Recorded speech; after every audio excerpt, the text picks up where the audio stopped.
today. For those of you I don't know, my name is Ian Mackey. I'm a state representative for District 87 in St. Louis County. I'm joined today by my colleague from Eureka, Representative Dottie Bailey, as well as the chair of the House Education Committee, Chuck Basie from Rocheport. Last session, the House Education Committee passed House Bill 1023, drafted by my office. That bill aimed to limit the use of seclusion, isolation, and restraint in K-12 schools in instances of serious and immediate threats of physical, health, and safety threats to students and staff. Nearly all of Missouri school districts have a policy in place already that's been adopted by their local board. In numerous instances, however, there have been violations of these policies reported widely by news outlets in our state over the past couple of years. Our goal with last year's bill was to give the force of state law to the policies that most districts already had in place, but that many districts were not following. The Education Committee last year voted unanimously to send this bill to the chamber. I've spent the last year, since the end of session in 2019, working with my colleagues in both parties to better understand where misuse of seclusion, isolation, and restraint has been occurring in our schools and why. What I have seen over the last year has been nothing short of appalling. Tiny, empty closets built and designed solely for the purpose of isolating small children. If a teacher was notified on Wednesday morning by a child that that child's parent on Tuesday night had locked them in a closet and would not let them out, what would that teacher do? I can tell you, as somebody who spent nearly 8 years in the classroom teaching myself, as a mandated reporter, I would make an initial call to the Child and Abuse Neglect Hotline. Yet in our schools right now, in this state, that's happening day in and day out. Isolating kids, and in many cases telling no one, including the parents. A primary goal of last year's bill was to ensure that parents are notified immediately, anytime their child is placed in seclusion or isolation. And unfortunately, brand new developments very recently may require this year's bill to be even stronger. In November, the Chicago Tribune and ProPublica documented 20,000 cases of misuse of seclusion rooms just across the river in Illinois. Over the course of 15 months, the investigation uncovered daily occurrences of children being placed in seclusion rooms for disciplinary noncompliance and other reasons prohibited by state law. The type of abuse uncovered in this investigation comports with the several instances parents have brought to our attention, some parents who are here with us today, and brought forth in legal cases that have been filed here in the state of Missouri. By no means does this crisis stop at the Mississippi River. For over 20 years, Illinois has had a law in place similar to the language proposed in last year's House Bill 1023. Because of that law, Illinois has begun to hold violators of that state law accountable following this investigation. Therefore, I still think passage of last year's bill, which is the language that we've initially filed this year, would be a step in the right direction. I also think it's time for the Education Committee to have a serious deliberation about how it is that we will put an immediate stop to putting children in solitary confinement during the school day. And I think my colleague, Representative Bailey, might like to make some remarks as well. Thank you. Hi, good afternoon. A special thanks to Representative Ian Mackey. Even though we're on opposite sides of the aisle, I really respect him greatly that he came to me last year after I heard this bill in hearing, and I was appalled myself. I had no idea that this happened. And he knows my heart for kids and asked me to bring up this bill as well this year, so I give him a lot of credit for doing that. Because these kiddos and their state of mind and the trauma they go through is not partisan. And so that's why we wanted to do this as a whole house, not just Republicans or Democrats. As he said, yeah, there's not much guidance on this policy, and I'm not a big regulation person, so for me to come out and put down some regulations it means it's pretty tough. Some of the stories that I've seen, the pictures that I post or put back here, I did that because until I saw these rooms, it was kind of a myth, if you will, is one of those things where you don't believe it happens. And until I heard these stories, I didn't believe it either. And there are so many other great innovative options that we can do instead of throwing our loved ones, our little kids into rooms. And at the end of the hearing tomorrow, I am going to bring forth a specialist. He is actually a superintendent here in the state of Missouri, and he does a wonderful job for these types of kiddos that are either having a behavioral issue or some other issue. And he's going to talk about that because I want to give us some type of solution. That's one of the biggest questions I get. Well, what else can you do? There are many things we can do. And unlike Illinois, we don't want to ban them because there are times when you have a kiddo that might put himself in danger or others. So this is not a ban, but we definitely want to safeguard it and put some guardrails up, if you will. We've talked about even, having some penalties in place. I want this law to have teeth. I don't want the departments to promulgate rules around it. Our House Committee substitute may have a little bit of that, and we're all talking about that. But I appreciate you all being here. A special thanks to these families. Some of the kids behind me have been hurt. They've ended up in the hospital. They've been in seclusion for many, many days. The trauma that they've gone through, the trauma that their parents have gone through, the retaliation to the parents for reporting this is ridiculous. I think this day and age, we shouldn't be even dealing with any of this. And so, again, I'm thrilled to bring this forward, and with my colleagues, we're happy to go forward with this. Did you want to say? Very briefly. Chairman Bailey. Thank you all for being here. I want to reiterate what Representative Bailey said. When this came in front of the committee last year, I had no idea this was even happening. And as a matter of fact, as it was going, the hearing was going forward, I sent a text message to the superintendent in Columbia Public Schools, where a lot of my constituency is, and they indeed replied and said they do use these rooms in a few locations, not all schools, but it was very shocking. And as Ms. Bailey said, I don't want to eliminate this altogether because there are circumstances where this may be necessary. But when these rooms are used for disciplinary reasons, I feel that's inappropriate. So looking forward to moving this legislation and see what we can take care of. So thank you. One more thing that came to mind, I meant to say this, sorry. Should have written it down, but if there's other parents out there that have had this issue, please reach out to myself, Representative Mackey, or Representative Bailey, and let us know, because what now we've found, I'm getting email after email, social media, direct messages of this has happened to their child. And so I definitely want to talk to you. I want to know where, when, and all the, and a lot of people don't want to be public about it. So if you would, if you feel like you want to come talk with one of the three of us, we're happy to do so. Thank you again. I appreciate you all very much. Questions? Yeah, if anybody has questions. Can you talk more about what these pictures are that you have up here? Where Yeah, they sure. Came from? Sure. So the one on the left is from Francis Howell. An incident happened, was that 2 years ago? I believe it was 2 years ago, and that's an image reported by KSTK Channel 5 outlet in St. Louis. Yep. So their incident happened there, and since then they have changed their policy. And these two are the most recent. These are from Columbia Public Schools, and these are at the core facility, at the core facility in Columbia. And so you see just a basic wooden box that, this picture speaks for itself. Not a place where, compassion and learning can occur. So you see why kiddos get traumatized and they don't want to go in there anymore. I wouldn't either. Representative Bailey, you made the point that there are parents who face retribution Yes. for reporting it. If you elaborate on that. Yes. And B, for both you and Representative Mackey, have you spoken to Speaker Har, and for your sake, have you spoken to Leader Quaid, the leadership? Do they back this bill? Yes, so yes, Speaker Har does, and we appreciate that very much.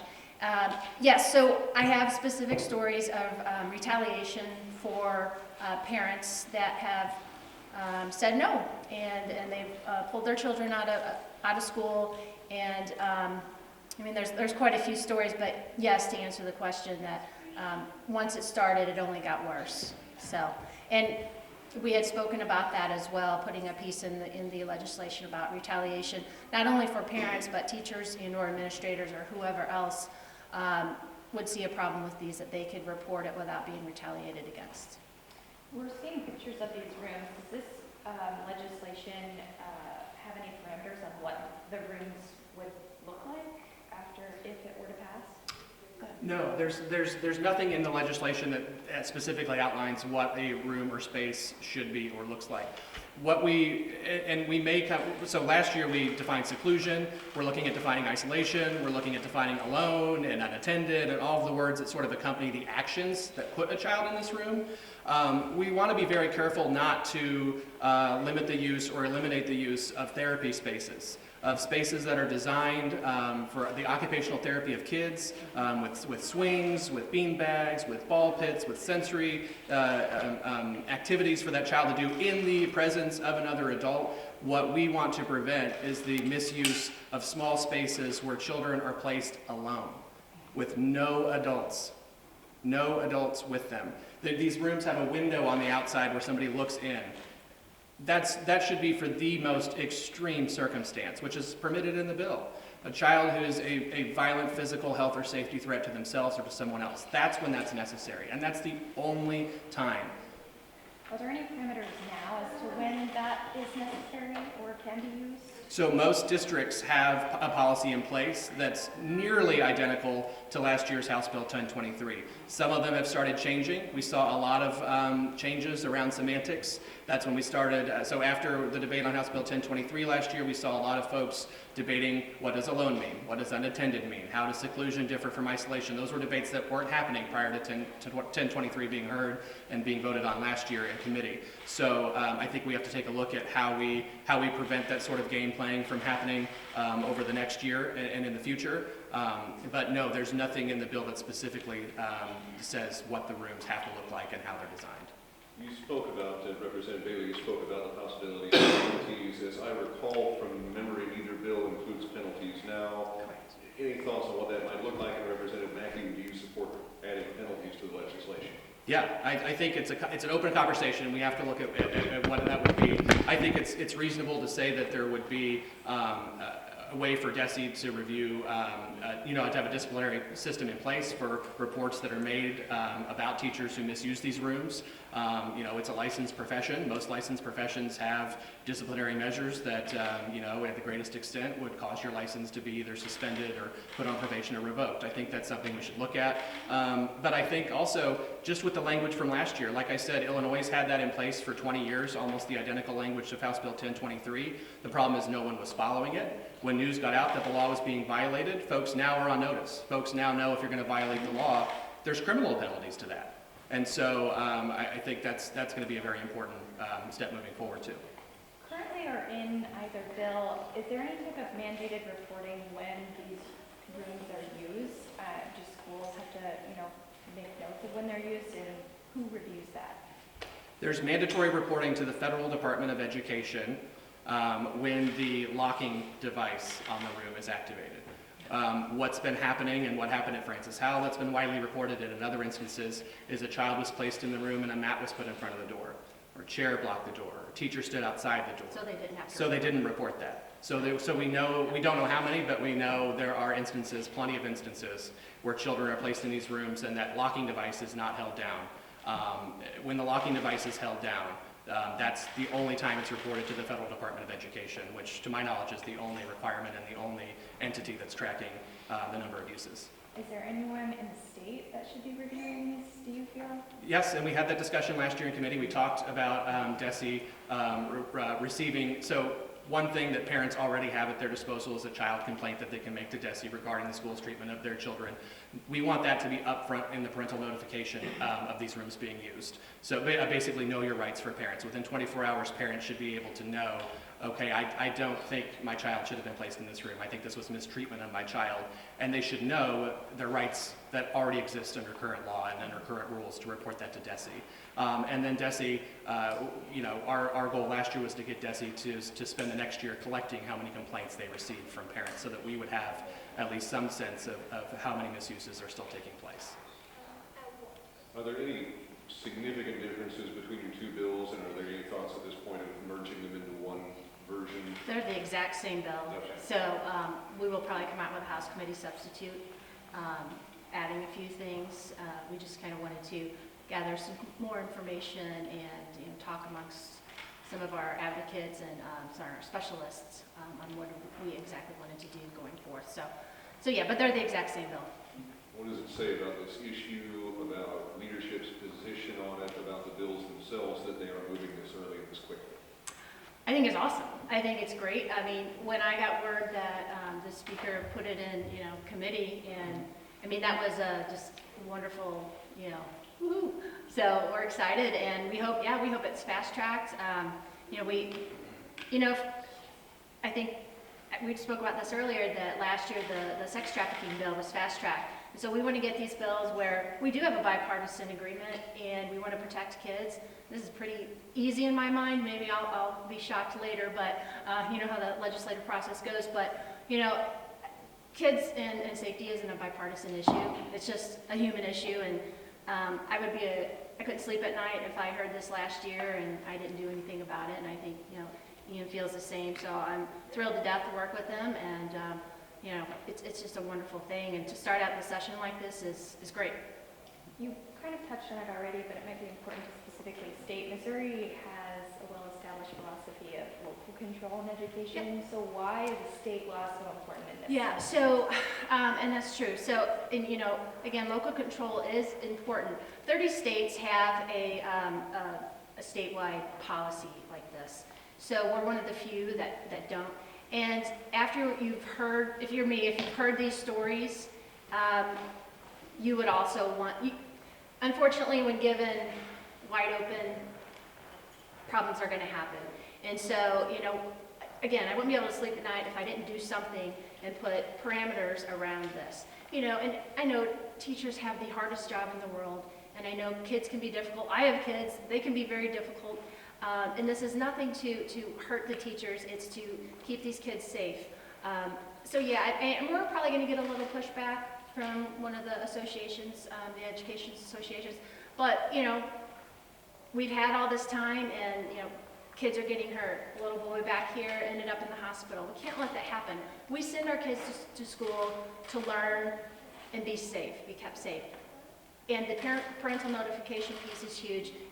I feel that a lot of times that our parental rights are violated quite a bit, especially when your child is in a room all day or for an amount of time, or they're restrained. We should know immediately. And so that's not happening, that parents aren't notified almost immediately, something's wrong, and that's why we've gone ahead with this bill. Sorry for coming late. Barry, maybe something. I was just wondering, could you kind of reiterate exactly, I know you were saying that this is a hard issue to track, but how often is this happening from what you can tell? And secondly, I was curious, could you tell us a little bit more about the photo in Columbia that you have behind you? So we know that it's happening in every part of the state. We've got 537 districts. We have not taken the great expense of time and resources to survey every single school district to figure out, and to track. We have the federal Department of Education, most recent year 2017, for how many times the locks have been used, how many times the child has been locked in there by district. I'm happy to share that link via email to anybody here. We know that there have been misuses in the Kansas City region, St. Louis region, Southwest region, Columbia. So I think it's a pervasive problem. It's a widespread problem. Like I said, in Illinois, across the river, 15-month investigation documenting 20,000 cases. To think that it's night and day, it's not. That's happening here in our state as well. And so we know it's a rampant problem. And so I don't think it will help us to figure out exactly what the number is. I said, I don't know if you were in here, but I said, any parents that want to let the three of us know, or just one of us, ask me next week, and I bet I'll have some number for you. I won't give away information to give any personal information, but I would assume a lot are going to come And forward. secondly, could you just say which photos came from Columbia? These two right here. These two on the middle and the right? Correct. Okay, I understand. And so how did you come to get these photos?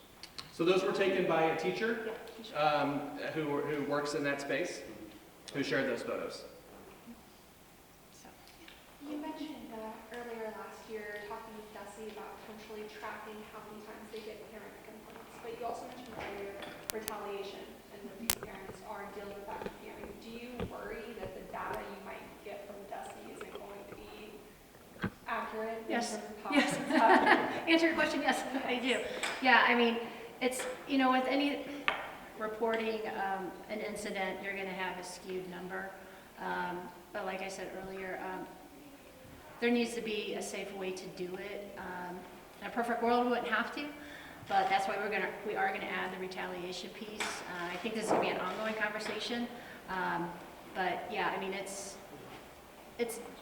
we want to put that piece in there as a deterrent to retaliation. I'm not saying it's gonna fix it, of course, but yeah.